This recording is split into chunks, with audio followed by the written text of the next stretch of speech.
అందరికీ నమస్కారం అండి. Welcome to my channel.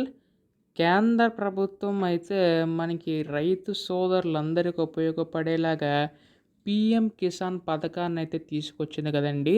అయితే ప్రస్తుతం పీఎం కిసాన్ పథకం సంబంధించి చూసుకున్నట్లయితే మనకి ఈ యొక్క 19వ విడత కింద గాను నిధులనేవైతే అందించబోతుందండి. అయితే ఈ యొక్క నిధుల్లో కూడా మనకి పెంచేందుకు సిద్ధమైనట్టుగా తెలుస్తుందనమాట కేంద్ర ప్రభుత్వం అయితే.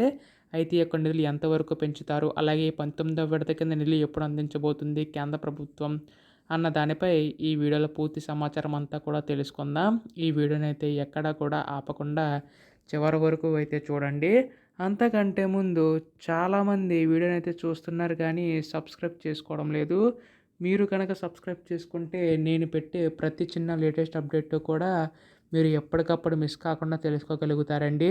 అందుకోసం వెంటనే ఛానల్ అయితే సబ్స్క్రైబ్ చేసుకోండి. అలాగే వీడియోకి అయితే లైక్ చేయండి. దీని ద్వారా మరికొంతమందికి సమాచారం అయితే అందుతుంది. ఇంకా ఆలస్యం చేయకుండా వీడియోలోకి అయితే వెళ్ళిపోదాం. సో ముందుగా మనకి పీఎం కిసాన్ పథకం సంబంధించి గాను కేంద్ర ప్రభుత్వం అయితే గొప్ప శుభవార్త అయితే చెప్పిందనమాట. ఇక్కడ 19వ విడత సంబంధించి గాను నిధులు అనేవి అయితే విడుదల చేయడానికి సిద్ధమైనట్టుగా తెలుస్తుందండి. ఇప్పటి వరకు కూడా కేంద్ర ప్రభుత్వం 18 విడతల కింద నిధులు అనేవి అయితే విడుదల చేసుకుంటూ రావడం అయితే జరిగింది కదా. సో ప్రస్తుతం మనకి కేంద్ర ప్రభుత్వం 19వ విడతకు సంబంధించి గాను నిధులు అనేవి అయితే విడుదల చేయబోతుందండి. అయితే ఇక్కడ మనకి ముఖ్యంగా చూసుకున్నట్లయితే ఈ యొక్క నిధుల విడుదలపై అయితే కేంద్ర ప్రభుత్వం అయితే కసరత్తు అయితే చేస్తుందన్నమాట. సో ఇక్కడ మనకి ముఖ్యంగా చూసుకున్నట్లయితే ఇక్కడ చూస్తున్నారు కదా.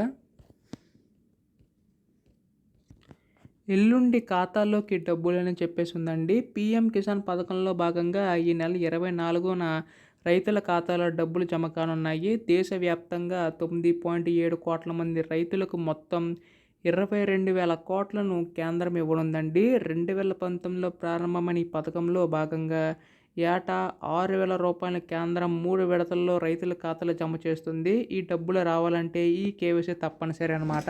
సో ఇక్కడ మనకి ముఖ్యంగా చూసుకున్నట్లయితే మనకి 24వ తేదీన అయితే కన్ఫామ్‌గా మనకి రైతులకు పీఎం కిసాన్ పథకం సంబంధించి అయితే జమ కానున్నాయండి. దేశవ్యాప్తంగా మనకి 9.7 కోట్ల మంది రైతన్నలకు 22,000 కోట్ల నిధులనేవి అయితే విడుదల చేయబోతుందండి.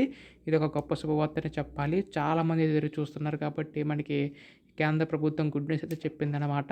అయితే ఇటువంటి లేటెస్ట్ అప్డేట్స్ అన్నీ కూడా మిస్ కాకుండా తెలుసుకోవాలనుకుంటే మాత్రం ఛానల్ అయితే సబ్స్క్రైబ్ చేసుకోండి మిత్రులారా. ధన్యవాదములు. జై హింద్.